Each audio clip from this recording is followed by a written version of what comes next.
News nation पर आपके साथ मैं हूं राकेश पांडे। दमदार 10 में शुरुआत सबसे दमदार खबर के साथ, ब्रेकिंग न्यूज के साथ। और बड़ी खबर पंजाब की सियासत से, जहां पर सिद्धू पर कांग्रेस नेता सुनील जाखड़ ने हमला बोला है। सिद्धू ने हाईकमान का भरोसा तोड़ा है, ये बात कही है सुनील जाखड़ ने। सुनील जाखड़ ने यह भी कहा कि राजनीति कोई क्रिकेट का मैच नहीं है और सिद्धू ने हाईकमान का भरोसा तोड़ा है। किसी भी कीमत पर इस कदम को जायज नहीं ठहराया जा सकता। ये इस वक्त की बड़ी खबर। सुनील जाखड़ जो कि पंजाब कांग्रेस के अध्यक्ष रह चुके हैं, एक वक्त उनका पंजाब के मुख्यमंत्री के तौर पर उनका नाम भी रेस में आगे चल रहा था, लेकिन फिर वो इस रेस में पिछड़ गए। अब जबकि आज नवजोत सिंह सिद्धू ने कांग्रेस के अध्यक्ष पद से, पंजाब कांग्रेस के अध्यक्ष पद से इस्तीफा दिया, तो उन्होंने हमला बोला है। हमला बोलते हुए साफ तौर पर यह कह दिया कि सिद्धू ने हाईकमान का भरोसा तोड़ दिया है, राजनीति कोई क्रिकेट का मैच नहीं है। ये बात कही है सुनील जाखड़ ने। किसी भी कीमत पर जो कुछ सिद्धू ने किया, इस कदम को जायज नहीं ठहराया जा सकता। सिद्धू पर कांग्रेस नेता सुनील जाखड़ का यह बड़ा बयान, और साथ ही जो उन्होंने ट्वीट किया है, वो ट्वीट का स्क्रीनशॉट भी हम आपको दिखा रहे थे। क्या कुछ सुनील जाखड़ ने अपने ट्वीट के जरिए लिखा है। पहली लाइन है, it's not just a cricket, यानी राजनीति सिर्फ क्रिकेट नहीं है। सिद्धू ने हाईकमान का भरोसा तोड़ा है, जो कुछ सिद्धू ने आज कदम उठाया उसे जायज नहीं ठहराया जा सकता। एक और बड़ी खबर पंजाब की सियासत से, कल सुबह एक बार फिर से चन्नी कैबिनेट की बैठक होने वाली है। सुबह 10:30 बजे चन्नी कैबिनेट की बैठक। आज भी एक बैठक हुई, आपात बैठक हुई। जानकारी यह है कि हाईकमान ने पंजाब नेतृत्व को ही जिम्मेदारी सौंपी है, पंजाब के नेताओं को ही जिम्मेदारी सौंपी है कि वो सुलह का रास्ता निकाल लें, सिद्धू को मना लें। इस वक्त की बड़ी खबर, कल एक बार फिर से चन्नी कैबिनेट की बैठक होने वाली है। रजिया सुल्ताना ने भी इस्तीफा दे दिया है और पंजाब की सियासत में एक अलग तरीके का ये संकट, लेकिन ये संकट सुलझेगा कैसे? नवजोत सिंह सिद्धू क्या मान जाएंगे?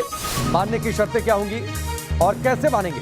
ये तमाम सवाल हैं और इन सवालों का जवाब तलाशने की जिम्मेदारी हाईकमान ने दी है पंजाब के नेताओं को। और यह संकेत दिया गया है कि हाईकमान इस मामले में सीधे दखल नहीं देना चाहता, लिहाजा पंजाब के ही नेता नवजोत सिंह सिद्धू को मनाएं, सुलह का रास्ता निकाल लें और इस संकट को दूर कर लें। कल सुबह एक बार फिर से चन्नी कैबिनेट की बैठक होने वाली है।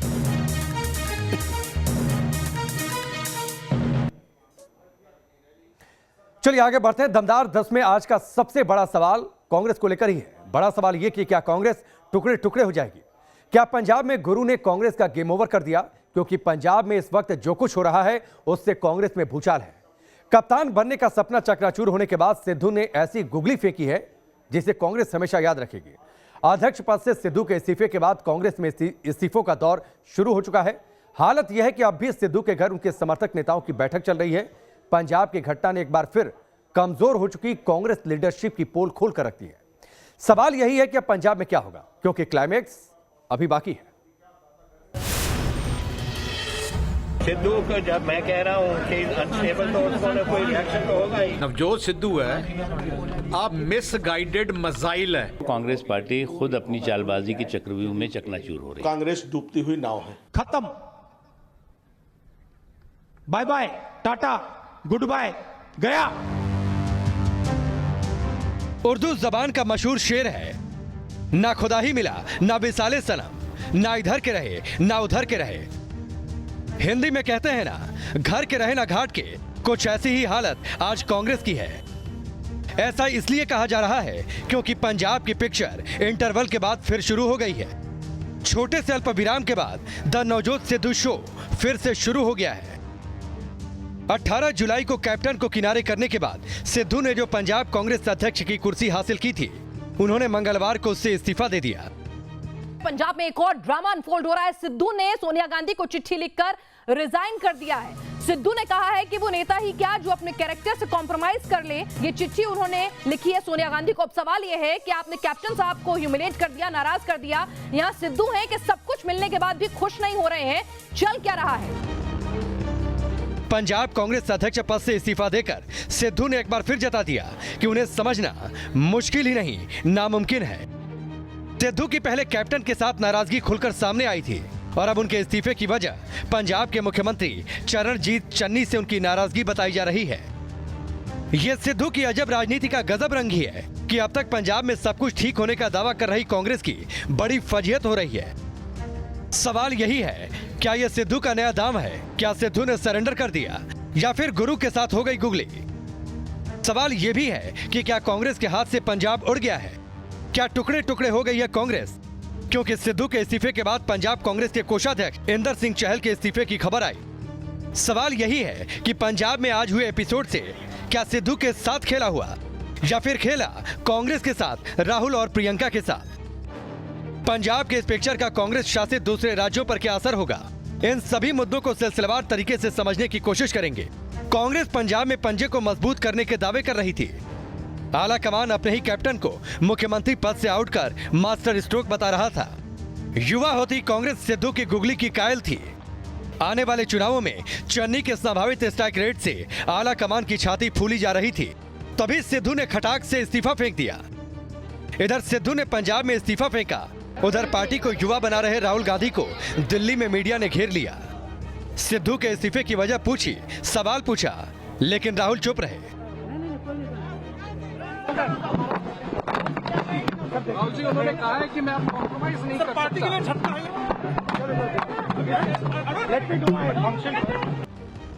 अब सवाल यही है कि कांग्रेस जवाब दे तो क्या दे, लेकिन सिद्धू ने अपने इस्तीफे में जो कुछ भी लिखा उसे सवालों के जवाब के तौर पर देखा जरूर जा सकता है। सिद्धू ने अपने इस्तीफे में लिखा, इंसान का पतन समझौते से होता है।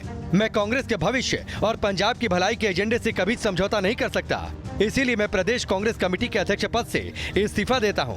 पार्टी के लिए काम करता रहूंगा। सिद्धू ने इस्तीफे में समझौते की बात कही। सवाल यह है कि समझौता कौन, कहां और किस बात से कर रहा है, लेकिन इससे इतर असल मुद्दा है सिद्धू की नाराजगी की वजह। और जो वजह फौरी तौर पर दिख रही है वो ये है कि सिद्धू मंत्रिमंडल में विभागों के बंटवारे से नाराज थे। वो कैप्टन के करीबियों को मंत्रिमंडल में जगह देने से नाराज थे। सिद्धू बड़े फैसलों में अनदेखी से परेशान हो गए थे। अधिकारियों की पोस्टिंग में उनकी सलाह दरकिनार की जा रही थी। इसके अलावा आलाकमान के साथ चन्नी की अकेले बैठक से भी सिद्धू खफा थे। बताया यह भी जा रहा है कि सीएम चन्नी अपने फैसलों में सिद्धू की सहमति नहीं ले रहे थे। ये तब भी नजर आया जब सिद्धू के इस्तीफे के बाद चन्नी प्रेस कॉन्फ्रेंस करने आए। डेटा सी मैंने अजे पता नहीं है उन्होंने क्या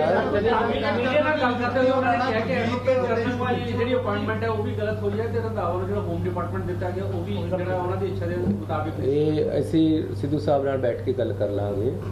साडे ऑनरेबल प्रेजिडेंट है, अच्छे लीडर है, ऐसी उन्होंने चौहान नाल प्रधान बनाया, कोई ऐसी गल नहीं। खत्म,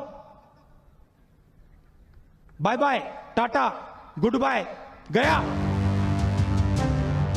ये पहली बार नहीं है जब सिद्धू खुलकर बैटिंग कर रहे हैं। पंजाब में जब कैप्टन की जगह मुख्यमंत्री तलाशा जा रहा था तब भी उन्होंने अपनी दावेदारी जताई थी, लेकिन राजनीतिक हालात कुछ ऐसे बने कि चरणजीत सिंह चन्नी को कमान सौंप दी गई। चन्नी जब से आए तब से फुल फॉर्म में है।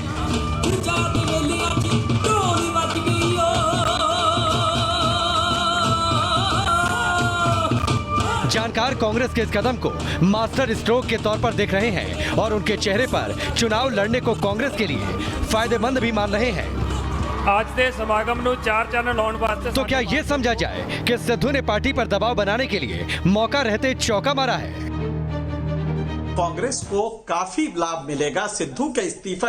मतलब सिद्धू एक तो एक्सपोज हो गए कि ये अस्थिर मनस का है, इसका दिमाग इस व्यक्ति का स्थिर नहीं रहता है और इसके पास एक ही चीज है, किसी तरह चीफ मिनिस्टर बन जाए। सिद्धू की रणनीति चाहे जो हो, एक बात तो तय है कि पहले कैप्टन के जाने से और अब पार्टी को सिद्धू की गुगली से पंजाब में कांग्रेस क्लीन बोल्ड होने की हालत में है, क्योंकि सिद्धू के बाद उनके समर्थन में पंजाब सरकार में कैबिनेट मंत्री रजिया सुल्ताना ने भी इस्तीफा दे दिया। मैं ये फिर से आपको ये बता रही हूँ कि नवजोत सिद्धू जी वसूलों के आदमी हैं, उनको कोई लालच नहीं है और वो पंजाब और पंजाबियत के लिए लड़ रहे हैं। पंजाब में सिद्धू ने कांग्रेस को अपनी ताकत का एहसास करा दिया है।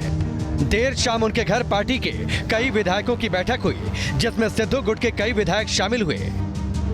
यानी आमतौर पर ताली ठोकने वाले सिद्धू को कुर्सी नहीं मिली तो उन्होंने पार्टी के खिलाफ ही ताल ठोक दी। अब हालत यह है कि उनके मान मनोबल का दौर चल रहा है। पहले प्रियंका ने उन्हें फोन करके मनाने की कोशिश की, फिर पार्टी के दूसरे नेताओं ने भी, मगर 71 दिनों में सिद्धू का सच पार्टी के सामने आ गया। ये दुर्भाग्यपूर्ण है, चुनाव सर पर है और सिद्धू जी हाल ही में मनोनीत किए गए थे प्रदेश कांग्रेस के अध्यक्ष, और मैं समझता हूं कि अब ये दुर्भाग्यपूर्ण स्थिति को किसी न किसी तरह जल्द सुलझा लेना चाहिए। एक वाक्य में कहा जाए तो गुरु ने कांग्रेस का गुड़ गोबर कर दिया। सवाल यही है कि क्या कांग्रेस से इस्तीफा देने वाले सिद्धू की कुर्बानी ब्लैकमेलिंग की कहानी है? अभी तक तो ऐसा ही लग रहा है, क्योंकि पंजाब में जो कुछ हो रहा है उससे संदेश तो यही गया है कि सिद्धू को सीएम से कम कुछ भी मंजूर नहीं। उनकी इमेज अति महत्वाकांक्षी और लालची राजनेता की बनकर सामने आई है। कांग्रेस आलाकमान की कमजोरी एक बार फिर सामने आ गई। कांग्रेस ने सिद्धू के इशारे पर कैप्टन को किनारे लगाया और सिद्धू ने कांग्रेस को। यही कारण है कि कैप्टन अमरिंदर सिंह ने आज सिद्धू के बहाने कांग्रेस आलाकमान को फिर से आईना दिखाया। वहीं पंजाब के पूर्व मुख्यमंत्री सुखबीर सिंह बादल ने सिद्धू को मिसगाइडेड मिसाइल करार दिया। That was nothing to do with Sidhu. Sidhu को जब मैं कह रहा हूँ कि अनस्टेबल, तो उसको ने कोई रिएक्शन तो होगा ही, कुछ कहा होगा। मैंने किसी को कुछ नहीं कहा। 2-3 महीने पहले मैं एक बयान दिता सी कि ਜਿਹੜਾ ਨਵਜੋਤ ਸਿੱਧੂ ਹੈ ਆ ਮਿਸਗਾਈਡਡ ਮਿਜ਼ਾਈਲ ਹੈ, ਇਹਦਾ ਪਤਾ ਨਹੀਂ ਕਿਹਦੇ ਤੇ ਡਿੱਗੂਗਾ। कुल मिलाकर कहें तो पंजाब कांग्रेस आज 3 फाड़ नजर आ रही है।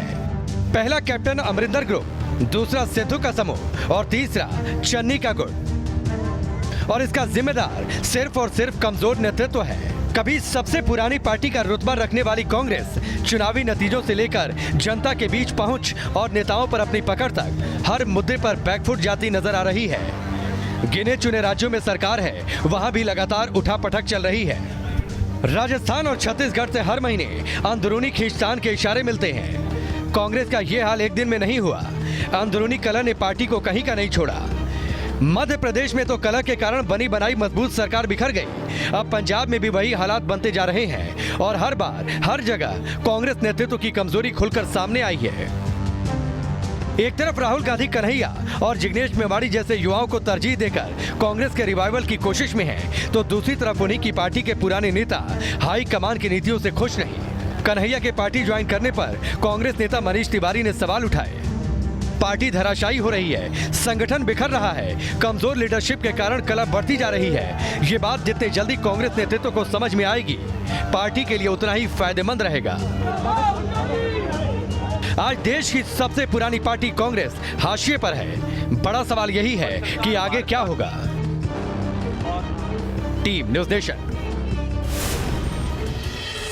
दमदार 10 में आगे बढ़ते हैं। बात अब आतंक पर दमदार प्रहार की। साल 2016 में उरी हमले के बाद हुए सर्जिकल स्ट्राइक के आज 5 साल पूरे हो रहे हैं।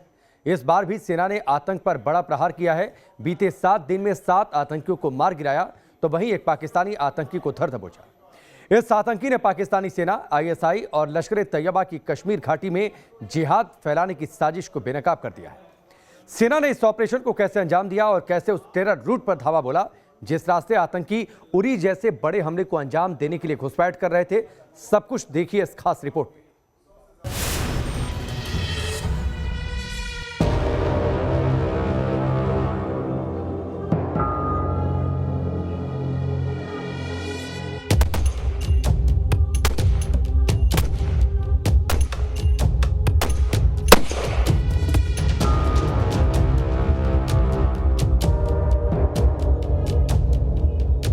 पाकिस्तान के पाप के ये वो जिंदा सबूत हैं जो आतंकियों के ब्रांड एम्बेसडर बन चुके इमरान खान को बेनकाब करने के लिए काफी हैं।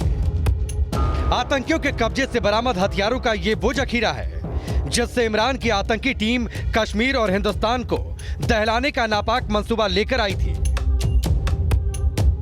लश्कर सरगना हाफिज सईद का ये वो गुर्गा है जो सरहद पार से कश्मीर को लहूलुहान करने आया था, लेकिन उसका नापाक मंसूबा धरा रह गया। सेना ने बीते 7 दिनों में 7 आतंकियों को मार गिराया और एक आतंकी को जिंदा भी पकड़ लिया। जिंदा पकड़ा गया आतंकी पाकिस्तान का है। In last 7 days, 7 terrorists have been neutralized and 1 terrorist has been apprehended, and 5 of these neutralizations have taken place along the line of control. The surrendered terrorist has identified himself as a Pakistani national, resident of Okara district of Punjab region in Pakistan. सेना के गिरफ्त में आया पाकिस्तानी आतंकी किस mission पर आया था, उसके टारगेट पर कौन कौन से ठिकाने थे, कहां दी गई उसे आतंक की ट्रेनिंग, ये सब कुछ बताएं उससे पहले आपको बता दें कि सेना के लिए इस ऑपरेशन को बड़ी कामयाबी के तौर पर देखा जा रहा है, क्योंकि सर्जिकल स्ट्राइक के 5 साल पूरे होने के मौके पर सेना ने उरी जैसे दूसरे आतंकी हमले की साजिश को नाकाम किया है। खास बात यह भी है कि आतंकी घुसपैठ की यह कोशिश सलामाबाद नाला के उसी इलाके में की गई जहां पर साल 2016 में आतंकियों ने घुसपैठ की थी और उरी में सेना के कैंप पर हमला किया था। इस हमले के 10 दिन बाद ही भारतीय सेना ने पीओके में सर्जिकल स्ट्राइक को अंजाम देकर आतंकी ठिकानों को खाक में मिला दिया था। इस बार भी आतंकियों की साजिश कुछ ऐसी ही थी। उनसे बरामद हथियारों को देखकर तो ऐसा ही लगता है जैसे ये आतंकी युद्ध लड़ने के इरादे से आए हों। The information he was given, he was told that he is going to drop a supply at Patan. But when we go over the recoveries and modus operandi, it is quite possible that these infiltrating groups had come here for some kind of a strike which went beyond just a supply drop. इस आतंकी साजिश को नाकाम करने के लिए सेना बीते 9 दिनों से ऑपरेशन चला रही थी। यह ऑपरेशन 18 सितंबर को शुरू किया गया था, जब पेट्रोलिंग के दौरान ही जवानों को एलओसी पर पीओके की ओर से करीब 6 आतंकी घुसपैठ करते हुए दिखे थे। इसके बाद सेना के जवानों ने मोर्चा संभाल लिया। दोनों ओर से जबरदस्त गोलीबारी हुई। जब एनकाउंटर शुरू हुआ तो 2 आतंकी भारतीय सीमा में घुसपैठ में कामयाब हो गए, जबकि 4 आतंकी जान बचाकर वापस पीओके की तरफ भाग गए। First contact was made by the patrolling party who saw a group of terrorists crossing the line of control. After an intense firefight between the patrolling party and the terrorists got scared and split into 2 groups. One group ran back to POK and the other group of 2 militants took the advantage of dense forest and darkness and slipped on the Indian side. अब सेना के target पर घुसपैठ कर चुके 2 आतंकी थे, लिहाजा इलाके में एक्स्ट्रा फोर्स लगा दी गई और घेराबंदी कर आतंकियों की तलाश शुरू हो गई। करीब 1 हफ्ते की कॉम्बिंग के बाद सेना को बड़ी कामयाबी मिली।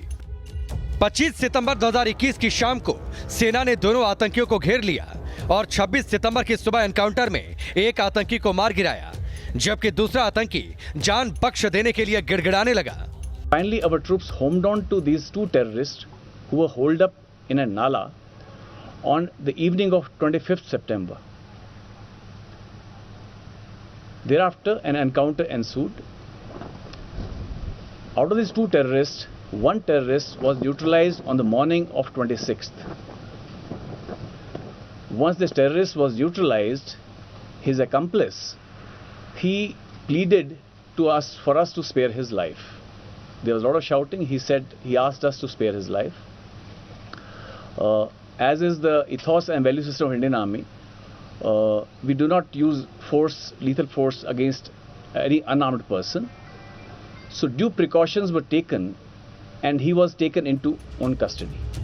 सेना के गिरफ्त में आया लश्कर ए तैयबा का यही वो आतंकी है जो पाकिस्तान की आतंकी साजिशों का जिंदा सबूत है, जिसने अपने खुलासों में सीज फायर की आड़ में आतंकी साजिश को अंजाम दे रही पाकिस्तानी सेना की साजिशों का पर्दाफाश कर दिया। 19 साल के इस पाकिस्तानी आतंकी का नाम अली बाबर पात्रा है। ये पाकिस्तानी पंजाब के ओकारा जिले के दीपालपुर का रहने वाला है। साल 2019 में इसे लश्कर ए तैयबा ने 3 हफ्तों की टेरर ट्रेनिंग दी। ये ट्रेनिंग पीओके के मुजफ्फराबाद के गढ़ी हबीबुल्ला के खैबर कैंप में दी गई। He is a member of Lashkar e Taiba. He was trained by that outfit, and giving details of his training, he has revealed that he underwent a 3 weeks course in 2019 at Khyber camp, Gadi Habibullah, Muzaffarabad. That's the location of his training camp that he has revealed. Subsequently, after training, he was sent home, and thereafter he was recalled for some important task this year. एक और LOC पर पकड़ा गया दहशतगर्द पाकिस्तान के आतंकी मंसूबों का पर्दाफाश कर रहा है, तो दूसरी ओर आतंकवाद पर अमेरिकी कांग्रेस की आई हालिया रिपोर्ट ने भी पाकिस्तान को आतंकियों की पनाहगाह बताया है। कांग्रेशनल रिसर्च सर्विस की इस रिपोर्ट के मुताबिक पाकिस्तान लश्कर ए तैयबा और जैश-ए-मोहम्मद जैसे भारत को निशाना बनाने वाले 5 आतंकवादी संगठनों समेत विदेशी आतंकवादी संगठनों के रूप में चिन्हित कम से कम 12 संगठनों के लिए पनाहगाह है, जहां से वो अपनी आतंकी गतिविधियों को अंजाम देते हैं। पाकिस्तान के आतंकी मंसूबों का पर्दाफाश करने के लिए ये तस्वीरें ही काफी हैं। हथियारों और गोला बारूद के इस जखीरे को देखकर समझा जा सकता है कि आतंकी बड़ी तबाही मचाने के मंसूबे से घुसपैठ कर रहे थे। उरी के सलामाबाद नाला इलाके में 18 और 25 सितंबर को सेना के ऑपरेशन के बाद आतंकियों से बरामद हथियारों पर नजर डालें तो इनमें 7 AK सीरीज के राइफल, 9 पिस्टल और रिवॉल्वर और अलग अलग तरह के 80 ग्रेनेड्स बरामद हुए। इनके अलावा खाने पीने के सामान, भारतीय और पाकिस्तानी करेंसी भी मिली। साफ है कि आतंकियों के ऐसे बड़े ग्रुप का मूवमेंट बिना पाकिस्तानी सेना की मदद के नहीं हो सकता। This infiltration group was supported from the Pakistani side by 3 porters who had come till the line of control along with supplies. The Pakistani post opposite this area is the Jabari post. Now, movement of such large group of people cannot take place without active complicity of the Pakistan army deployed on the other side. ये पाकिस्तान की हताशा को दिखा रहा है कि घाटी में अशांति फैलाने के लिए वो किसी भी हद तक जा सकता है। कश्मीर में आतंक के खात्मे के बाद बहाल हुए अमन चैन से पाकिस्तानी हुक्मरानों और पाकिस्तानी सेना की नींद उड़ी हुई है। वो किसी भी कीमत पर कश्मीर को अशांत देखना चाहते हैं, इसीलिए बर्फबारी से पहले वो आतंकियों की फौज को भारतीय सीमा में धकेल देना चाहते हैं। ये जो घुसपैठ की कोशिश है वो इसलिए की जा रही है क्योंकि अब बहुत ही जल्द इन जो ऊपर के इलाके हैं वहां पर बर्फबारी होने वाली है। ऐसे में ये जो आतंकवादी हैं उनके लिए घुसपैठ करना काफ़ी मुश्किल यहां पर हो जाएगा। लेकिन फिलहाल भी जिस तरीके से एंटी टेरर ग्रिड जो है वो इस समय बॉर्डर पर मौजूद है, उसके बाद लगातार जानकारियां जो हैं वो सेना के पास यहां पर पहुंच रही हैं, जिसके बाद जितनी भी कोशिशें पाकिस्तान की तरफ से यहाँ पर हो रही हैं उन्हें यहाँ पर नाकाम किया जा रहा है। सेना के पास इस तरह के लगातार इनपुट्स हैं कि बॉर्डर पर यहाँ पर जो उड़ी सेक्टर है, राजौरी और पुंछ का सेक्टर है, वहाँ पर 200 से 250 आतंकवादी जो हैं वो चाहते हैं कि वो जल्द से जल्द घुसपैठ करें। कई लॉन्च पैड्स जो हैं वो इस समय फॉरवर्ड इलाकों में यहाँ पर बने हुए हैं और सेना को इन लॉन्च पैड्स के बारे में भी यहाँ पर पता है। ऐसे में लगातार सर्विलेंस जो है सेना वो इस समय कर रही है और जितनी भी कोशिशें यहाँ पर पाकिस्तानी आतंकवादी यहाँ पर कर रहे हैं उन्हें नाकाम किया जा रहा है। LOC पर भले ही सीज फायर है, दोनों ओर की सेना की बंदूकें भले ही शांत हैं, लेकिन इसी सीज फायर की आड़ में पाकिस्तानी सेना आतंकियों के घुसपैठ के लिए हर दांव आजमा रही है। बौखलाई पाकिस्तानी सेना की कोशिश नवंबर में बर्फबारी होने के पहले अधिक से अधिक आतंकियों के घुसपैठ कराने की है, लेकिन पाकिस्तान के हर चाल को नाकाम करने के लिए भारतीय सेना भी तैयार है। पाकिस्तान की ओर से कोशिश की जा रही है टेररिस्ट को लाइन ऑफ कंट्रोल पार कराने की। हमारे फरवरी महीने से भारत और पाकिस्तान के बीच में सीज फायर एग्रीमेंट लगा हुआ है जो अभी तक कायम है, लेकिन पाकिस्तान की समझ में ये है कि सीज फायर एग्रीमेंट का मतलब है कि हम फायर एक दूसरे पर नहीं करेंगे। मुझे लगता है कि इसकी जो परिभाषा है इसको और बढ़ा देना चाहिए और ये पाकिस्तान को साफ कह देना चाहिए कि अगर टेररिस्ट भी लाइन ऑफ कंट्रोल को पार करता है हम उसको मानेंगे कि ये सीज फायर का उल्लंघन हुआ है, और अगर ड्रोन्स भी पाकिस्तान भेजता है वो भी सीज फायर का उल्लंघन है। तो ये मैसेज मैं समझता हूँ बहुत जल्दी और बहुत शक्ति के साथ पाकिस्तान को पहुंचने चाहिए। पाकिस्तान की आतंकी साजिशों का भारतीय सेना हर बार मुंहतोड़ जवाब दे रही है। पीओके में सर्जिकल स्ट्राइक कर पीओके में टेरर फैक्ट्री को खाक में मिलाया, तो वहीं बालाकोट में एयर स्ट्राइक कर पाकिस्तान के आतंकी मंसूबों को ध्वस्त कर दिया। लेकिन पाकिस्तान सुधरने का नाम नहीं ले रहा। कश्मीर में अमन चैन से पाकिस्तान की हताशा का अंदाजा इसी बात से लगाया जा सकता है कि 18 सितंबर से ही उरी सेक्टर में लगातार घुसपैठ की कोशिश हो रही है।